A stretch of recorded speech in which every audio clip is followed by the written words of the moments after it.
Hey, if you enjoy this content, check out www.yesodblocks.com and join our community where we have all kinds of premium content going on up there, and we're building from the ground up a world of people who are all interested in learning Torah in this way on this level. So join us, www.yesodblocks.com. Looking forward to seeing you there.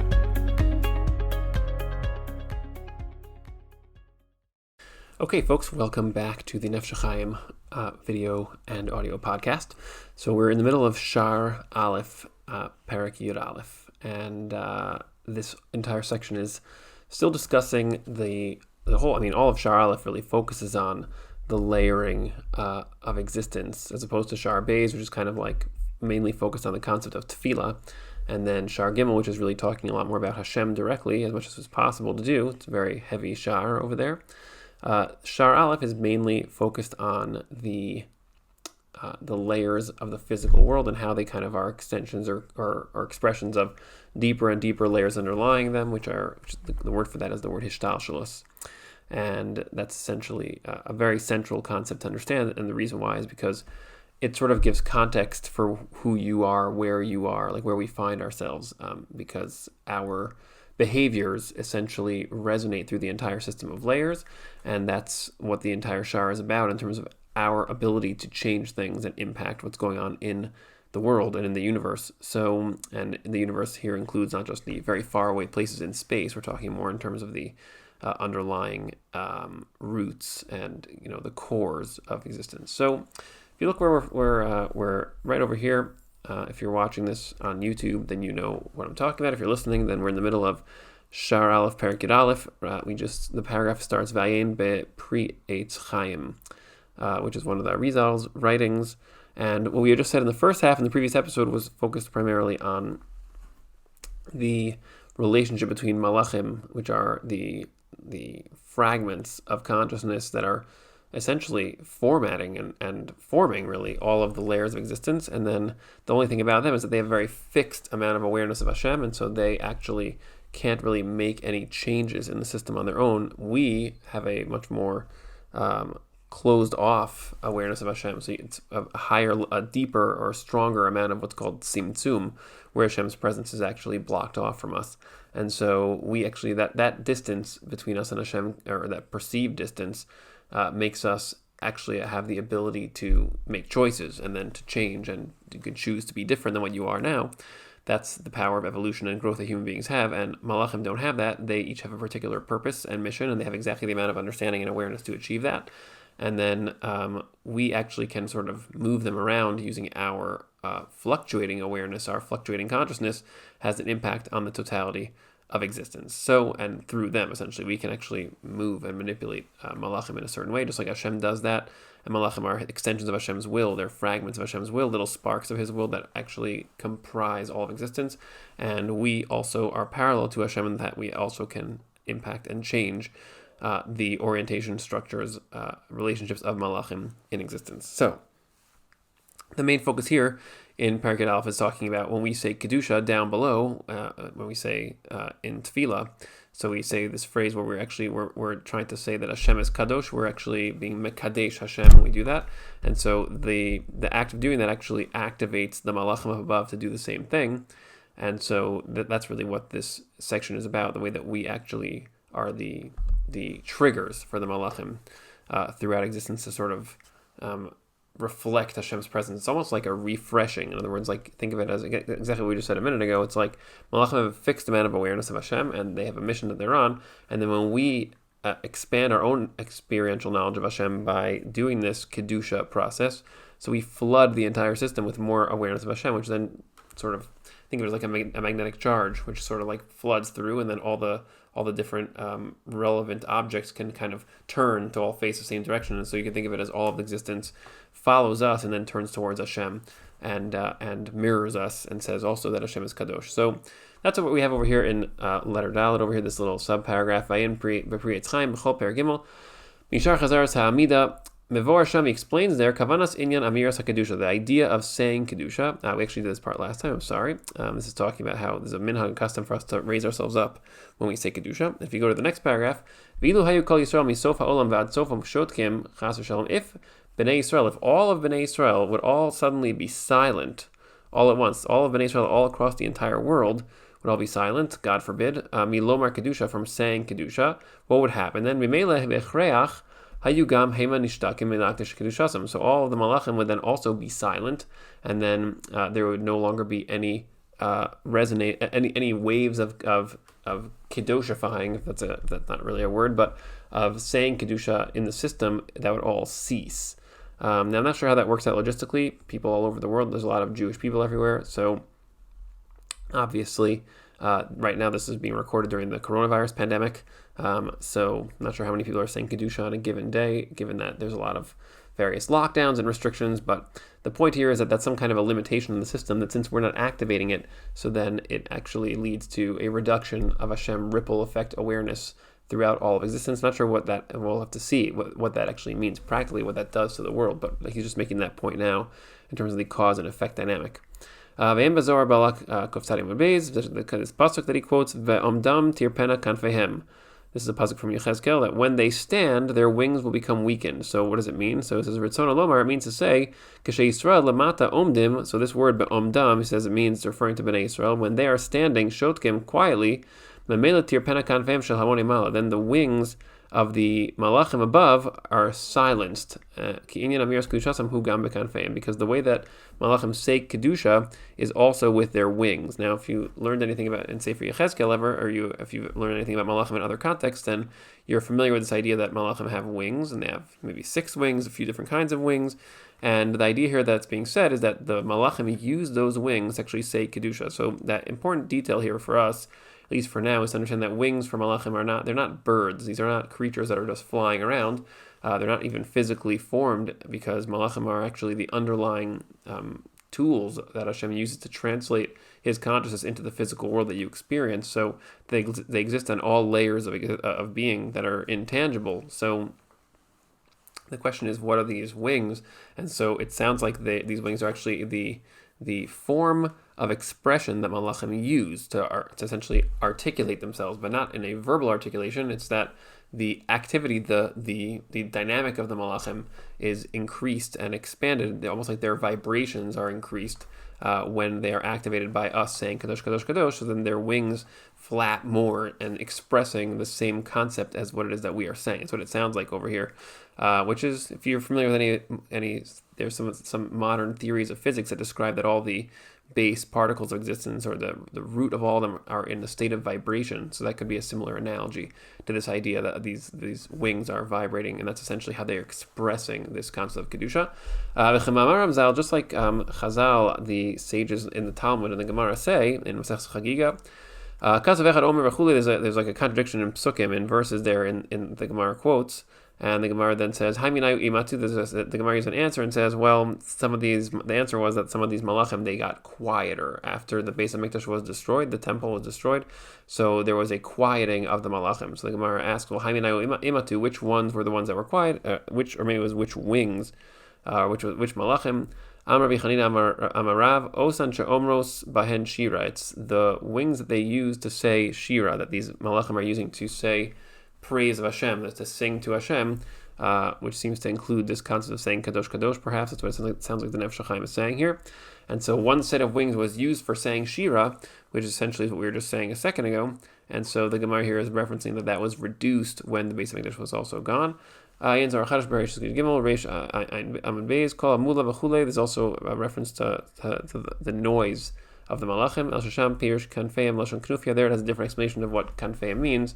And you can go look that up if you'd like to. I don't want to get too bogged down in that right now, but the idea here is that these wings are related to the sounds that the Malachim make in expressing themselves. Okay, Lozos Hamon Tzvaos Mala Kitos. So these different groups of Malachim, there's many different groups. Yesh Achas Omeres Kadosh. There's one group which is designated to say Kadosh. Famous Srafim. These are the Malachim that are called Srafim. That's what's explained in this book.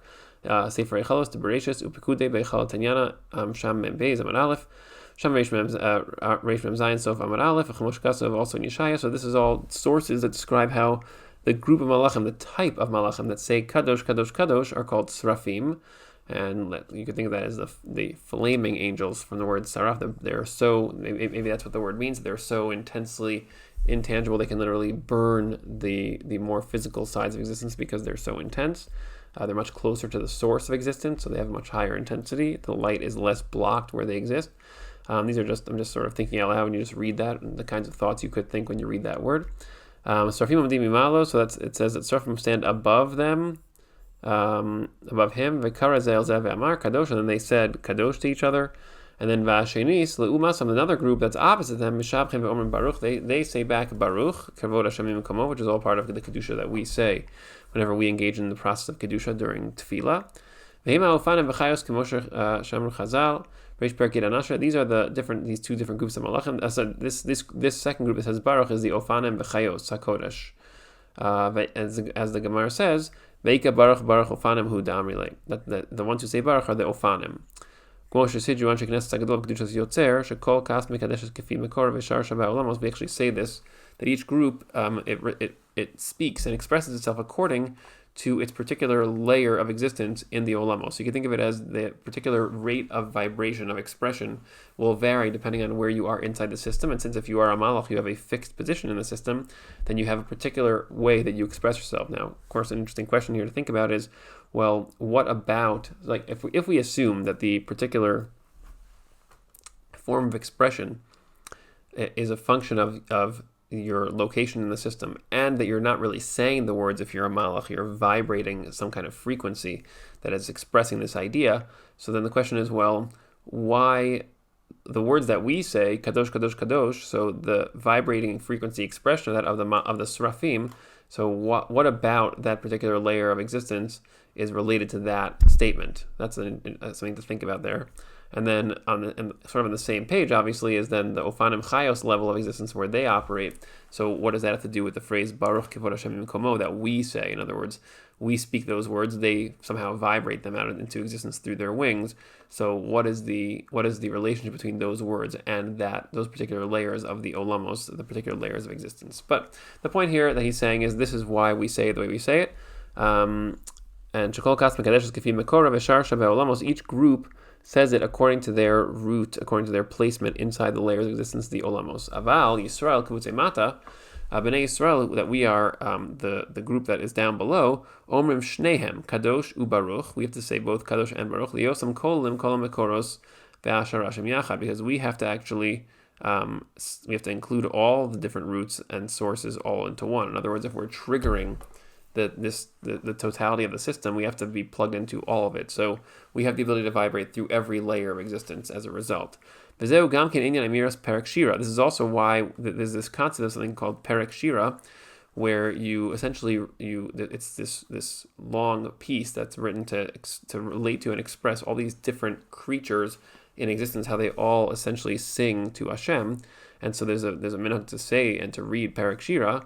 And why? Shamru Chazal Kola Omer Perek Shira B'chol Yom V'chulei, that a person says Perek Shira every day, so you accomplish these things. And why is that? Because Shayidei Amiras Ha'adam also, when a person says Perek Shira, so what are you doing? Shu Kola Kochos Kulam, you're now including all the different forces that are in existence, because the diversity of all the animals, different creatures, you're basically reading about all of them and speaking about how they're all singing to Hashem, and that actually brings your consciousness to include all of those creatures in your mind, and you sort of tap into this awareness that everything is kind of pointing towards Hashem, which is then when you say Kadosh and then you do these things, you're then also kind of, like we said, with like the magnetism, you're bringing all these things that are all over the place and directing them all to where exactly they belong. Shadei Amiras Ha'adam also Shehu Kol HaKochos Kulam Hu Nosein Koach LaMalachim VaAsarim Shel Kol Elu Habrios. You're essentially activating and empowering the Malachim and the Sarim, which these are basically like these Malachim are essentially responsible for different aspects of existence, different creatures that are created. So just like we are sort of beyond that, just to largely, almost completely, but animals are also fixed in particular paths and patterns and ways, and the Malachim are responsible for that, just like they themselves are also operating in that kind of a fixed, unchanging way. So we are the ones who are above that, and what we can do is we can bring our consciousness to include all of that, and then we can actually activate all these Malachim throughout all these systems that are all working in a certain way. We can flood them with Hashem consciousness increases that then vibrate through the entire system. So it says here, so when we